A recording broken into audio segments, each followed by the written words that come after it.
저희가 적은 영상 삭제하고 재업로드까지 했는데 사람들이 너무 안 보더라고요. 인테리어에 대한 관심이 전국민적으로 좀 시들어든 것 같습니다. 위기인가요? 아니 뭐 위기라기보다는 뭐 보고 쉬고 싶은 분들만 보면 되지. 사실 안 보면은 조금 아쉬운 영상이었잖아요. 요즘의 인테리어에서 좀 합리적인 예산으로 할 수 있는 것들을 좀 많이 적용하는 현장이라 가지고 그런 부분이 조금 아쉽죠. 이제 그런 것들에 대한 좀 이제 디테일이나 노하우를 좀 알려드리는 영상이었는데, 펜트하우스 하면은 뭐가 생각이 나요? 샹들리에. 샹들리에. 그치, 뭔가 이런 화려한 이미지, 좀 뭔가 임팩트 있고 세고 막 층고 높고 막 넓고 막 이런 걸 기대하시기 바랬는데, 이제 뭐 펜트하우스도 펜트하우스 나름이죠. 요번 현장 같은 경우는 그렇게 화려한 현장은 아니었어요. 그러니까 요즘 인테리어에서 할 수 있는 가장 합리적인 방법으로 좀 풀어내가지고 이제 그런 디테일이나 내용들이 많은데 이제 그런 게 전달이 좀 덜 되는 게 아쉬운 거지. 조회수는 신경 안 쓰고 살고 있습니다. 저는 비포 현장도 보고 애프터 현장도 봤잖아요. 네. 근데 그 비포는 펜트하우스는 고사하고 이거를 집이라고 보고 생활할 수 있을 만한 구조인가 싶을 정도로 되게 좀 난잡했던 것 같거든요. 그렇죠. 우선 일단은 배치들, 이제 구성들 자체도 좀 약간 되게 불편했을 거예요. 사시는 분들이. 크기만 크고 사실 효율적이지 못했죠. 이제 그런 부분들을 좀 이번에 공사하면서 많이 만진 건데, 일단 말씀하신 것처럼 펜트하우스 하면은 누구나 이런 화려함을 좀 기대하실 거예요. 그래서 이제 이번 현장 같은 경우는 좋게 얘기하면 좀 절제되고 뭐 깔끔하다 이렇게 표현할 수 있겠지만, 좀 나쁘게 얘기하면은 밋밋하다라고 볼 수 있을 것 같아요. 그걸 의도하고 한 거기 때문에 이제 그거에 대한 얘기를 조금 풀어볼게요. 일단은 인테리어는 저는 제로섬 게임이라고 생각을 해요. 어떻게 하면은 그 예산을 최대치로 활용을 할지에 대한 그런 제로섬 게임이라고 생각을 하는데, 그래서 보통 업체들이 공용부 위주로 투자를 많이 하죠. 근데 그게 사실 뭐 그럴 수밖에 없는 구조예요. 좀 보여지는데 좀 투자를 하고, 상대적으로 이제 방 같은 경우는 이제 보여지지 않는 곳이기도 하고, 그러다 보니까 이제 좀 상대적으로 비용을 이제 공용부 쪽으로 많이 치우치는데, 이제 저는 작업을 하는 방식이 최대한 그렇지 않으려고 노력을 많이 해요. 실생활을 하는 사람으로서는 그 영상이나 사진에서 안 보여지는 공간까지도 늘 이게 우리 일상이잖아요. 그래서 이제 그런 흐름이 최소화되게끔 노력을 되게 많이 해요. 강약이 너무 심하지 않게끔 최대한 좀 그 밸런스를 맞추려고 하죠. 이 전체가 연결되는 그 흐름이 되게 중요하다. 전 잘 모르겠는 게 밋밋하다는 평이 있나요? 제 생각에는 뭐 그렇게 볼 수도 있다 이거죠. 그래서 오랫동안 저희 스티브 집스 채널을 보신 분들이라면 아시겠지만은, 제가 작업하는 방식이 막 화려함을 강조하거나 그러진 않아요. 밸런스를 맞춰야 되기 때문에 어느 한 곳에 좀 집중적으로 더 투자하기보다는 좀 고루 흐름을 맞추는 걸 좀 더 선호하는 편이고, 그렇게 작업을 하죠. 그렇죠. 또 그게 전 맞다고 생각을 하는 게, 이제 뭐 10년이 지나도 세련된 공간, 질리지 않은 공간이 됐으면 좋겠다는 게 좀 가장 큰 이유기도 하고요.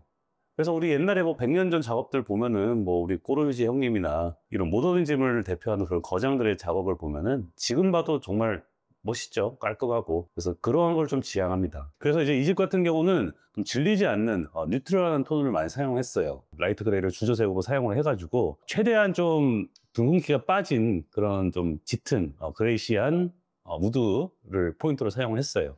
이제 우드 같은 경우는 이제 보통 아무리 찾아봐도 이제 완전 그레이시한 걸 좀 찾기가 어려워요. 아무래도 조금 브라운 톤들이 다 가미가 되어 있는데, 좀 개중에 최대한 그런 뉴트럴한 느낌을 내려고 좀 브라우니시한 느낌을 많이 뺀 그런 재질을 선택을 했고요. 덕분에 공간이 좀 세련되고, 이건 시간이 지나도 마찬가지일 거예요. 그리고 좀 중후하죠. 그래서 좀 댄디한 그런 느낌? 마치 좀 성공한 젊은 사업가가 살 법한 그런 느낌으로 좀 풀어내려고 많이 했고, 실제로 클라이언트도 그런 이미지입니다. 네. 그래서 이제 주방 같은 경우를 설명을 드리면은 좀 어둡게 일부러 좀 포인트를 잡았어요. 그래서 이 기역자로 꺾이는 그 벽면의 수납장들을 중앙 우드톤으로 이렇게 적용을 했고, 아일랜드도 마찬가지죠. 좀 레스토랑 같은 무드를 연출을 하려고 노력을 한 거예요, 그게. 물론 이제 밝게 뺄 수도 있었지만 좀 느낌이 완전히 달라져 버리거든요. 이 공간 안에서 포인트를 주기보다는 공간 자체가 좀 어떤 특별한 인상, 특별한 경험처럼 느껴지게끔 이제 풀어내려고 노력을 한 거예요. 그래서 이제 상당한 면을 갖다가 이제 좀 어두운 컬러를 사용했고, 그 밝은 컬러를 사용하면은 뭐 그냥 우리가 상상하는 그런 모습일 거예요. 물론 그걸로도 예쁘게 만들 수는 있겠지만, 좀 어두운 컬러를 사용함으로써 그런 중후하면서도 우리가 마치 뭐 고급스러운 레스토랑이나 아니면 뭐 바 같은 데서 느낄 수 있는 그러한 경험을 좀 사뭇 집에서도 느낄 수 있게끔 그런 분위기를 연출을 한 거죠. 그리고 또 이제 어두운 컬러는 상대적으로 밝은 컬러보다는 이 반사되는 이 빛 반사가 좀 덜하잖아요. 그래서 반사광이 덜하기 때문에 이제 조명도 거기에 맞게끔 딱딱딱 필요한데 떨어지게끔 그렇게 구성을 했어요. 이제 밝은 주방 같은 경우는 이제 반사광으로 인해서 상대적으로 조명이 적어도 같은 조명 개수라고 해도 또 밝게 느껴지는데 이 무광의 소재이기도 하고 저희가 사용한 게 그러다 보니까 이제 그런 빛으로서도 연출을 하기 위한 노력들을 좀 많이 했어요. 그래서 고급스러운 느낌은 확실히 나죠. 가보셔서 알잖아요. 이 체감되는 것들이 있잖아요. 그런 것들이 이제 사용자로 하여금 좀 더 특별하게 특별한 경험으로 이렇게 와닿게 되는 거죠. 그래서 욕실도 같은 맥락이에요. 욕실도 클라이언트가 주로 사용하는 욕실 같은 경우는 자주 사용하고 맨날 사용하는 공간이다 보니까 따뜻한 베이지 톤으로 저희가 타일을 선택을 했고요. 좀 따뜻하고 편안한 그런 무드를 연출했습니다. 그래서 하루를 리셋할 수 있는, 우리 왜 호텔 가면 그런 고급 사우나에서 느껴지는 그런 포스 있잖아요. 그렇죠. 네, 그런 분위기를 좀 연출한 거예요. 넓은데 저희가 드레스룸까지 화장실을 확장을 한 거거든요, 그게. 그러다 보니까 이제 변기 공간, 세면대 공간, 화장대 겸 세면대 공간, 그리고 샤워 공간, 그 다음에 욕조 공간, 다 각각의 공간들이 따로 배치가 돼 있잖아요.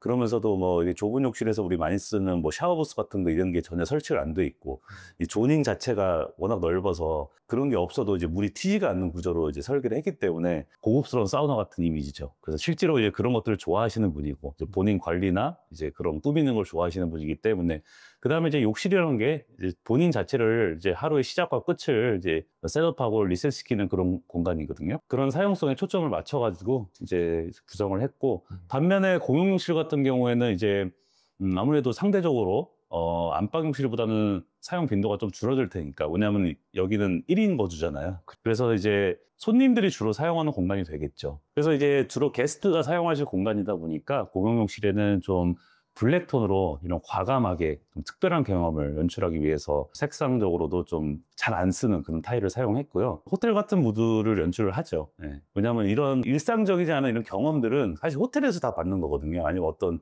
고급스러운 뭐 레스토랑이나 상업시설을 갔을 때 이제 꾸며놓은 공간에서 받기 마련인데, 집에서는 사실 예상되는 범위 안에서 우리가 마주치잖아요. 인테리어를 한 집이라면은 뭐 물론 예쁘고 뭐 깔끔하고 디자인이 잘 된 욕실을 볼 수 있겠지만, 이렇게 좀 과감함을 통해서 일상적이지 않은 느낌을 받는 건 좀 쉽지 않은 일인 것 같아요. 그래서 이제 이런 호텔 같은 무드를 의도를 했고, 좀 들어왔을 때 와 할 수 있는 그런 감각을 주고 싶었죠. 그래서 같은 집인데도 이런 색감 하나로 완전하게 다른 경험을 만들 수 있다는 게 좀 포인트인 것 같습니다. 그래서 여기서 중요한 건 자재가 비싸냐 싸냐 이 문제는 아닌 것 같아요. 결국 이제 디테일과 균형이다.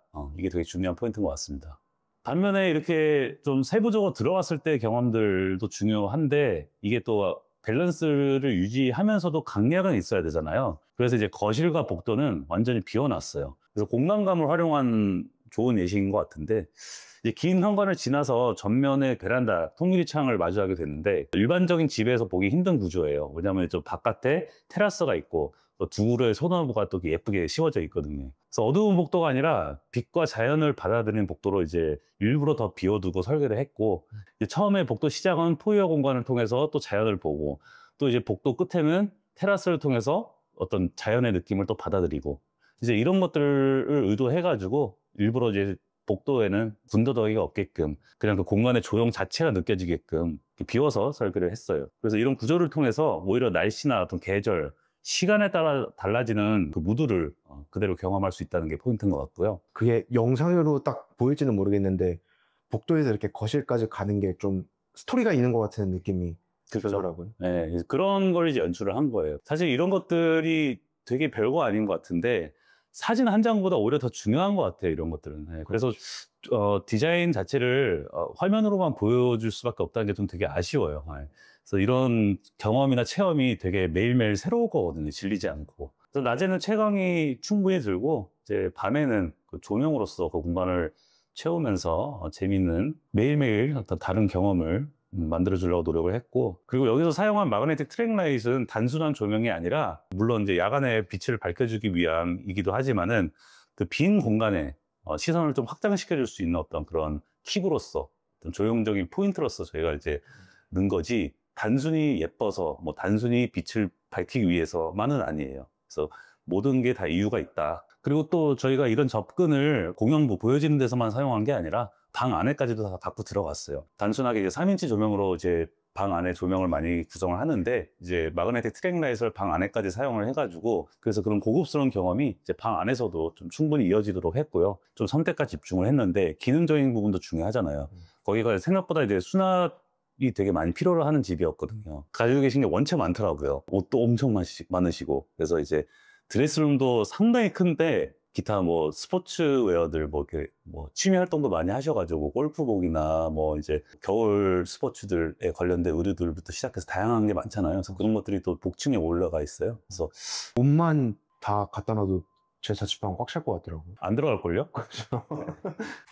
제가 충격받았던 건데 네. 문이 엄청 멋있더라고요. 깜짝 놀랐거든요. 와, 문 진짜 이쁘다. 그것도 그렇고 화장실 도어도 그렇고요. 그렇죠. 모든 문을 다 그렇게 만들었는데 이제 문은 이제 복도 쪽에 접해 있으니까 최대한 비우려고 했다고 말씀드렸잖아요. 그래서 그러다 보니까 이제 거추장스러운 거 싹 다 뺐어요. 오로지 그 복도 형태, 공간감 자체만 존재하는 공간으로 만들고 싶었고 문을 히든도어를 요즘 많이 쓰기도 하잖아요. 근데 이제 히든도어를 쓴다고 해서 진짜 문이 벽처럼 보이는 건 아니에요. 그것도 이제 분들선들이 들어가기 때문에 누구나 다 문인 줄 알고 저는 상대적으로 그래서 무문선 도어를 더 좋아해요. 선호하고 많이 사용하는데 벽과 이렇게 좀 미능감 있게 좀 한 스텝 들어가는 그런 것들이 오히려 일부러 장식을 해놓은 듯한 느낌을 주기도 해요.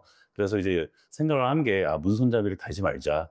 그냥 하나의 통일된 어떤 이런 조용한 언어로 여기를 마무리하자라고 생각을 해가지고 이제 문손잡이도 안 달았고 경첩을 그러면은 이제 자동 다 처리할 거 아니에요. 그렇죠. 그러니까 경첩을 좀 비싼 거 썼죠. 이제 매립 경첩에서도 이제 자동 댐핑 기능이 있는 그 경첩을 사용해서 안에서 당길 수 있는 손잡이로만 이렇게 단순하게 구성을 한 거예요. 그래서 이제 손잡이를 안 달아서 문이 벽체 일부처럼 보이게 의도한 거고 이런 작은 디테일이 시선의 흐름을 정리하고 공간을 고급스럽게 만들죠. 열어보고 싶게 생겼어요. 그 문 뒤엔 뭐가 있을까 좀 궁금하게 만드는 그런 문이었던 것 같아요.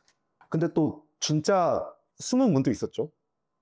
그거는 이제 금고방 같은 경우는 이제 안 들어갔으면 좋겠다 해가지고 이제 드레스룸 복도에 위치하기도 해서 이제 거울을 설치한 것 마냥 이제 도어를 달았고 그 도어를 열면은 이제 안쪽에 이제 비밀번호를 쳐서 들어가는 금고방이 있죠. 뭐 결국 이 집은 한두 군데에서만 강하게 보여주자가 아니라 모든 공간을 좀 균형 있게 설계해가지고 집 전체가 하나로 이어지는 그런 밸런스가 좋은 공간으로 생각을 하고 만든 거예요. 그래서 제가 영상 초반에 좀 밋밋하다고 표현할 수도 있다고 한 부분이 이제 장식적인 걸 좋아하시는 분들은 좀 그렇게 보실 수도 있다.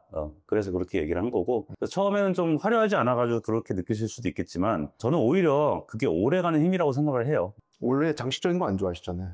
이유 없이 장식적인 거. 이유 없이 장식적인 거는 저는 별로 안 좋아하고 오히려 절제됨이 더 오래가는 힘이라고 생각을 합니다. 그 유행하는 패턴과 색감은 금방 촌스러워져요. 질리고 사람의 눈은 되게 간사해가지고 금방 질려야 해요. 새로운 걸 계속 갈구하고 그럴 바에는 되게 절제되고 유행 타지 않을 그러한 감각으로 접근하는 것도 되게 중요하거든요. 특히 집 같은 경우는 상업 공간 같은 경우는 그러면 안 되죠. 집이란 공간은 우리가 인테리어를 살면서 한 번 하기도 힘든데 오래 봐야 되는 공간이고 매일 사용하는 공간이잖아요. 그러다 보니까 이런 부분이 되게 중요한 것 같고 이 절제된 삶과 비례 또 여백은 시간이 지나도 세련됨을 유지합니다. 그래서 저는 이런 디자인이 되게 가치 있는 디자인이다 라고 생각을 하고 항상 작업을 하고요. 그래서 이 집에는 그런 철학들을 좀 담은 그러한 펜트하우스입니다. 오히려 되게 대표님이 말씀하시는 그 밋밋함이라는 게 있어갖고 그 넓고 이렇게 높은 공간을 좀 온전하게 느낄 수 있다. 맞아요. 그런 이제 공간이나 매스 자체를 느낄 수 있는 그 집에서만 느낄 수 있는 그런 공간이 있잖아요. 근데 그게 좋았거든요. 그래서 그걸 최대치로 살린 거고. 그래서 이제 화려하진 않지만은 시간이 지나도 공간이 질리지 않고 시간이 지나도 그 가치가 떨어지지 않는 그러한 집을 만들기 위해서 노력을 했고요. 그런 부분에 좀 관점을 두고 한번 영상을 봐주시면 감사하겠습니다.